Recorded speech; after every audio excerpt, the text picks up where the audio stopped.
हालात हमारे विरुद्ध में भारी पड़ जाते हैं, प्रकृति भी हमारे विरुद्ध में भारी पड़ जाती है। हमारे काम हमारे विरुद्ध हो जाते हैं, हमारे सारे प्रयास हमारे विरुद्ध हो जाते हैं। कहीं पर कोई सफलता नहीं मिलती है और कोई सुराग नहीं मिलता है कि काम आगे क्यों नहीं बढ़ता है। हम अपने मन के भीतर झांकने की कोशिश करते हैं, वहां पर परखने की कोशिश करते हैं ऐसी कौन सी क्रिया होगी जिस कारण से सारे काम मेरे विरोध में जा रहे हैं। और सबसे बढ़कर ये धरती, ये प्रकृति, ये सारी सृष्टि मेरे विरोध में जा रही है। ये सृष्टि मेरी क्यों नहीं मदद करती है? ये प्रकृति क्यों मुकर गई है? मेरे विरोध में क्यों चली गई है? मुझे क्यों उपज नहीं देती है? मुझे क्यों सहायता नहीं करती है? मुझे क्यों प्रतिफल नहीं देती है? मुझे क्यों आशीर्वाद नहीं देती है? इन सारी बातों को जांचने लगते हैं, गौर करने लगते हैं और अपने आप में जो परखने लगते हैं, अपने दोषों को, अपने अपराधों को ढूंढने की कोशिश करते हैं। क्योंकि हर मनुष्य का यह मानना है और शास्त्र का भी यह कहना है कि मनुष्य के कारण से धरती उसके विरोध में चली जाती है, प्रकृति उसके विरोध में चली जाती है, सारी सृष्टि, सारी ब्रह्मांड उसके विरोध में चली जाती है। मनुष्य की सहायता नहीं करती है। मनुष्य को जिस उपज की जरूरत है, जिस आशीर्वाद की जरूरत है, जिस बरकत की जरूरत है, वह इस सृष्टि की ओर से, इस प्रकृति की ओर से उसे नहीं मिलते हैं। और जिस दिन मनुष्य ने अपनी गलतियों का एहसास किया, पश्चाताप किया, प्रायश्चित किया और इन सब चीज़ों का सृजनहार परमेश्वर के सामने जाकर अपने अपराधों के लिए, अपने गुनाहों के लिए, अपने पापों के लिए कबूली मांगता है, क्षमा प्राप्ति करता है, उस समय ये सारी सृष्टि फिर से एक बार उसके पक्ष में होकर उसको उपज देने लगती हैं, उसे आशीर्वाद देने के लिए मेह उसके साथ देने लगते हैं और मनुष्य अपनी समस्याओं से, अपनी पीड़ाओं से बाहर निकल आता है। हमारे अध्ययन को आगे बढ़ाते समय हम शमूएल का पहला ग्रंथ में जिस प्रकार से हमारी ध्यान को आगे बढ़ा रहे हैं, वहां से देखेंगे इस्राएली प्रजा परमेश्वर के विरोध में जाते हैं और एक राजा की मांग को रखते हैं। राजा की मांग किस प्रकार से भारी पड़ती है, परमेश्वर क्यों नहीं चाहते कि राजा को दे, इन सारी बातों को परमेश्वर उन्हें समझाना चाहते हैं, लेकिन इस्राएली अभी तक नहीं समझ पाए हैं। उनकी मन की आंखें सब अंधे हो चुके हैं, वे कठोर हो चुके हैं, मूर्ख हो चुके हैं। परमेश्वर को छोड़कर कोई अन्य देवताओं के पीछे चलने लगे हैं, परमेश्वर से मुड़ गए हैं, मुकर गए हैं, जिस कारण से परमेश्वर ने आकाश से मेघ बरसाना बंद कर दिया था, मेघ गरजना बंद हो गया था और लोगों में बड़ी पीड़ा और बड़ी विपत्ति आ चुकी है। तो शमूएल सारे इस्राएलियों को इकट्ठा करते हुए अपने बुढ़ापे में कुछ बातों को करता है और किस प्रकार से अपने आप को यहोवा के सामने साक्षी ठहराता है, लोगों के सामने साक्षी ठहराता है और लोग सब लोग बोल उठते हैं कि तूने कोई गलत नहीं किया, कोई पाप नहीं किया है। लेकिन सारी प्रजा अपने आप में एहसास करती है कि पाप उन्होंने किया है और उनके कारण से मेघ गरजना और मेघ बरसना बंद हो चुका है। शमूएल की प्रार्थना सुनकर परमेश्वर किस तरह से मेघ बरसाते हैं। हमारे ध्यान को आगे बढ़ाने से पहले आइए हम अपने आप को परमेश्वर के हाथों में समर्पण करते हुए हम एक बार फिर से अपने आप को जांचेंगे, परखेंगे, अपने भीतर झांकने की कोशिश करते हैं कि किस कारण से परमेश्वर के आशीर्वाद हमसे दूर हो गए हैं, किस कारण से सृष्टि हमारे विरोध हो गई है, किस कारण से ये सारी प्रकृति हमारे विरोध, हमारे खिलाफ में खड़ी हो चुकी है, जिस कारण से हमें दर्द मिलती है, पीड़ा मिलती है, तकलीफ मिलती है। परमेश्वर के सामने जाते हैं, अपने आप को समर्पण करेंगे। हम एक व्यक्ति के पाप के कारण से परमेश्वर इतनी बड़ी कार्य को कर सकते हैं। कारण यह है कि परमेश्वर हमसे प्रेम करते हैं और परमेश्वर चाहता है कि हम वापस मुड़ कर आए, उनकी ओर देखें, उनके साथ चलते रहे, उनका अनुसरण करते रहें, परमेश्वर की महिमा करते रहें, उनकी आराधना करते रहें, उनकी उपासना करते रहें। परमेश्वर चाहते कि हम व्यर्थ चीज़ों से दूर हो जाए। किस प्रकार से इस्राएली लोग व्यर्थ चीज़ों के पीछे चल रहे थे, उन सारी बातों को परमेश्वर में दिखाते हुए अपनी ओर आकर्षित करना चाहते हैं। इसलिए अपने आंखों को बंद करते हैं, अपने सिरों को झुकाते हैं, स्वर्ग इस परमेश्वर के अपने हाथों को बढ़ाते हुए हमसे मिलकर छोटी सी दुआ अपने आप के लिए करेंगे। हम सबों के भीतर झांकने के लिए, अपने आप को परखने के लिए और अपने सारे गुनाहों को, पापों को परमेश्वर हम एहसास करते हुए प्रायश्चित करने, पश्चाताप करने, आपके दिव्य सानिध्य में आगो प्रभु जी, हम आपसे क्षमा मांगने और आपकी उपासना करने, आपकी क्षमा प्राप्ति को हासिल करने जैसा एक समय आपने हमारे जीवन में प्रदान किया है। धन्यवाद करते हैं प्रभु आपकी इस असीमित और अपार प्रेम के लिए। और परमेश्वर जिस तरह से हमारे पीछे पीछे होते हुए, हमें हाथ ना छोड़ते हुए, साथ ना छोड़ते हुए, हमारे करीब रहते हुए, हमसे बातें करते हुए वापस प्रभु जी अपने राह पर हमें खड़ा करते हैं, अपने क्रोध को प्रभु जी हमसे दूर करते हैं, अपने प्रभु जी दंड को हमसे दूर करते हैं। हम सबों को परमेश्वर अपने प्रेम से, अपनी चाहत से फिर से एक बार अपने गले से, सीने से लगाते हुए प्रभु हमारे सारे अपराधों को धोकर शुद्ध करते हैं, क्षमा करते हैं। शुक्रिया करते पिता परमेश्वर इस सौभाग्य के लिए, इस अद्भुत आशीर्वाद के लिए प्रभु जी आपकी महिमा करते हैं, आराधना करते हैं, अभी की उपासना गौरव करते हैं। आज का यह वर्तमान दिन परमेश्वर जो हमारे सामने है और भविष्य के लिए परमेश्वर जो कुछ भी आपने प्रभु उपाय किया है, उन सबों के लिए आपका धन्यवाद करते हैं, आपकी स्तुति करते हैं। आगे के समय प्रभु वचन से हमसे बातें कीजिए। आपकी सारी प्रभु जी भक्तगणों को आपकी दिव्य दृष्टि में लेकर आते हैं। हमारे सारे श्रोताओं को परमेश्वर आप ही की नजरों में लेकर आते हैं। व्यक्तिगत तौर से पिता परमेश्वर एक एक जन को छोड़ने के लिए अपनी बरकत में हाथ प्रभु जिनके ऊपर रखने के लिए सारी प्रभु जी विपत्तियों को दूर करते हुए, अपराधों को क्षमा करते हुए, प्रभु जी सारी प्रभु तकलीफों को दूर करते हुए, अपने आशीषमान हाथ अपने भक्तों के ऊपर रखते हुए फिर से एक बार प्रभु जी उन सभी को अपनी ओर आकर्षित करते हुए उन्हें सीने से लगाने के लिए प्रार्थना करते हैं। सारे कमजोरों को बिठाकर, तकलीफों को दूर करके, प्रभु जी विपत्तियों को दूर करके, सारी आपदाओं से दूर रखते हुए अपनी बरकत में हाँ प्रभु जी अपने आशीषमान हाथ हम सबके ऊपर रखा। इसके लिए आपको धन्यवाद करते हुए आदर सम्मान महिमा के साथ में हमारे उद्धार करता हमारे प्रभु यीशु मसीह के नाम से इस प्रार्थना को मांगते हैं। सुनर कबूल कर पिता। आमेन, आमेन, आमेन।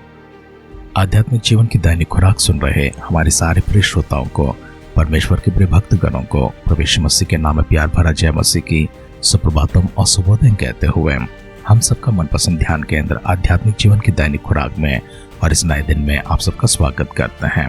हमारी दिन शमल का पहला ग्रंथ उसके 12वें अध्याय में चल रही हैं। पहला वचन से पढ़ते हुए हमारी ध्यान को आगे बढ़ाएंगे। तब शमूएल ने सारे इस्राएलियों से कहा, सुनो, जो कुछ तुमने मुझसे कहा था उसे मानकर मैंने एक राजा तुम्हारे ऊपर ठहराया है। और अब देखो, वह राजा तुम्हारे आगे आगे चलता है और मैं बूढ़ा हूँ और मेरे बाल उजले हो गए हैं और मेरे पुत्र तुम्हारे पास हैं और मैं लड़कपन से लेकर आज तक तुम्हारे सामने काम करता रहा हूँ।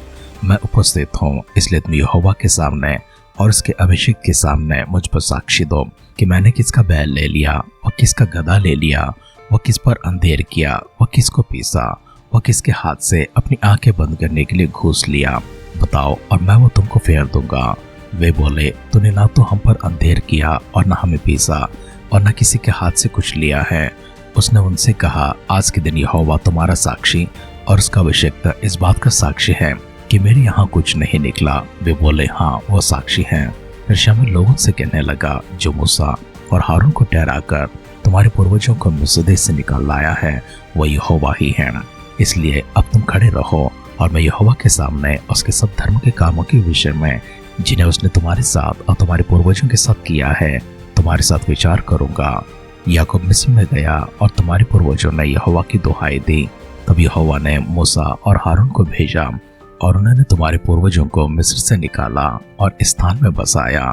फिर जब वे अपने परमेश्वर यहोवा को भूल गए तब उसने उन्हें हासोर के सेनापति सीसरा और पलिस्तियों और मोआब के राजा के अधीन कर दिया और वे उनसे लड़े। तब उन्होंने यहोवा की दुहाई देकर कहा, हमने यहोवा को त्याग कर और बाल देवताओं और अस्तार देवियों की उपासना करके महापाप किया है। परंतु अब तो हमको हमारे शत्रुओं के हाथ से छुड़ा तो हम तेरी उपासना करेंगे। इसलिए यहोवा ने यरूब्बाल, बदान, यिप्तह और शमूएल को भेजकर तुमको तुम्हारे चारों के शत्रुओं के हाथ से छुड़ाया और तुम निडर रहने लगे। और जब तुमने देखा कि अम्मोनियों का राजा नाहाश हम पर चढ़ाई करता है, तब यद्यपि तुम्हारा परमेश्वर यहोवा तुम्हारा राजा था तो भी तुमने मुझसे कहा, नहीं, हम पर एक राजा राज करेगा। अब उस राजा को देखो जिसे तुमने चुन लिया और जिसके लिए तुमने प्रार्थना की थी। देखो, यहोवा ने एक राजा तुम्हारे ऊपर नियुक्त कर दिया है। यदि तुम यहोवा का भय मानते, उसकी उपासना करते और उसकी बात सुनते रहो और यहोवा की आज्ञा डालकर उसे बलवा ना करो, और तुम और वह जो तुम पर राजा है दोनों अपने परमेश्वर यहोवा के पीछे पीछे चलने वाले बने रहो, तब तो भला होगा। परंतु यदि तुम यहोवा की बात ना मानो और यहोवा की आज्ञा को टालकर उसे बलवा करो, तो यहोवा का हाथ जैसे तुम्हारे पुरखाओं के विरुद्ध हुआ है वैसे ही तुम्हारे भी विरुद्ध उठेगा। इसलिए अब तुम खड़े रहो और इस बड़े काम को देखो जिसे यहोवा तुम्हारी आंखों के सामने करने पर है। आज क्या गेहूं की कटनी नहीं हो रही? मैं यहोवा को पुकारूंगा और वही मैं गरजाएगा और मैं बरसाएगा। तब तुम जान लोगे और देख भी लोगे कि तुमने राजा मांगकर यहोवा की दृष्टि में बहुत बड़ी बुराई की है। तब शमूएल ने यहोवा को पुकारा और यहोवा ने उसी दिन में गरजाया और मैं बरसाया। और सब लोग यहोवा से और शमूएल से अत्यंत डर गए। और सब लोगों ने शमूएल से कहा, अपने दासों के निमित्त अपने परमेश्वर यहोवा से प्रार्थना कर, क्योंकि हमने अपने सारे पापों से बढ़कर ये बुराई की है कि राजा मांगा है। शमूएल ने लोगों से कहा, डरो मत, तुमने ये बुराई तो की है, परंतु अब यहोवा के भीड़ चलने से फिर मत डरना, परंतु अपने संपूर्ण मन से उसकी उपासना करना और मत मुड़ना, नहीं तो ऐसी व्यर्थ वस्तुओं के पीछे चलने लगोगे जिनसे ना कुछ लाभ पहुंचेगा और न कुछ छुटकारा हो सकता है, क्योंकि वे सब व्यर्थ ही हैं। यहोवा तो अपने बड़े काम के कारण अपनी प्रजा को ना तजेगा, क्योंकि यहोवा ने तुम्हें अपनी ही इच्छा से अपनी प्रजा बनाया है। फिर यह मुझसे दूर हो कि मैं तुम्हारे लिए प्रार्थना करना छोड़कर यहोवा के विरुद्ध पापी ठहरूं। मैं तो तुम्हें अच्छा और सीधा मार्ग दिखाता रहूंगा। केवल इतना हो कि तुम लोग यहोवा का भय मानो और सच्चाई से अपने संपूर्ण मन के साथ उसकी उपासना करो, क्योंकि ये तो सोचो उसने तुम्हारे लिए कैसे बड़े बड़े काम किए हैं। परंतु यदि तुम बुराई करते ही रहोगे तो तुम और तुम्हारा राजा दोनों के दोनों मिट जाओगे। शमूएल का पहला ग्रंथ 12वें अध्याय का पहला वचन से लेकर अंतिम वचन तक हमने पढ़कर सुना है। शमूएल सारे लोगों को अपने सामने बुलाते हैं, परमेश्वर के सानिध्य में इकट्ठा करते हैं, सभी लोगों से पूछते हैं, मैं लड़कपन से लेकर तुम्हारे साथ रहा हूँ और मेरे पुत्र भी तुम्हारे सामने हैं। अब मुझे यहोवा के सामने साक्षी ठहराकर यह बताओ कि क्या मैंने कभी किसी का बैल लिया है, गधा लिया है, या किसी पर अंधेर किया है, किसी को पीसा है, या फिर घूस लेकर अपनी आंखें बंद करके अन्याय किया है। सब लोग चिल्लाकर बोल उठे, तूने तो ऐसा कोई काम नहीं किया है। तब शमूएल ने कहा, इस बात का गवाह परमेश्वर के सामने तुम सब ठहरते हो। वे सब हाँ कहते हुए स्वीकार करते हैं। लेकिन आरंभ के शब्दों में हमने कारण इस प्रकार से देखा है कि परमेश्वर के विरोध में इस्राएली पाप करते हैं, और सबसे बड़ा पाप है कि उन्होंने राजा को मांगा है, और दूसरा बड़ा पाप यह है परमेश्वर को ठुकराकर, परमेश्वर को छोड़कर अन्य देवताओं की आराधना करने, उनकी उपासना करने लगे हैं। इसी कारण से परमेश्वर उनको एहसास दिलाकर उन्हें बताना चाहते हैं कि उन्होंने कितना बड़ा पाप किया है, कैसा घोर पाप किया है, महापाप किया है। परमेश्वर ने प्रकृति को उनके विरोध में कर दिया है। मैं गरज नहीं रहे थे, मैं बरस नहीं रहे थे, गेहूं का कटने के समय आ चुका है, लेकिन प्रकृति ने अभी तक उनका साथ नहीं दिया है। और इस सूखे में और इस तकलीफ में, इस पीड़ा में सब लोग चिल्ला उठे थे। तब शमूएल ने सभी लोगों को परमेश्वर के सामने एकत्रित किया और उन सबों के सामने परमेश्वर के सामने गवाह ठहराते हुए शमूएल ने सारी बातें कह दी थी और उनको स्मरण दिलाया था याकूब से लेकर किस प्रकार से अब तक परमेश्वर उनके साथ होकर, उनके न्याय होकर, उनका राजा होकर, उनके अगुवा होकर उन्हें चलाते आ रहे हैं, उन्हें छुड़ाते आ रहे हैं। इन सारी बातों को उन्होंने स्वीकार किया है, अपनी व्यर्थ बातों को उन्होंने स्वीकार किया है, अपने पापों को उन्होंने कबूल किया है और परमेश्वर की उपासना करना फिर से उन्होंने आरंभ कर दिया है।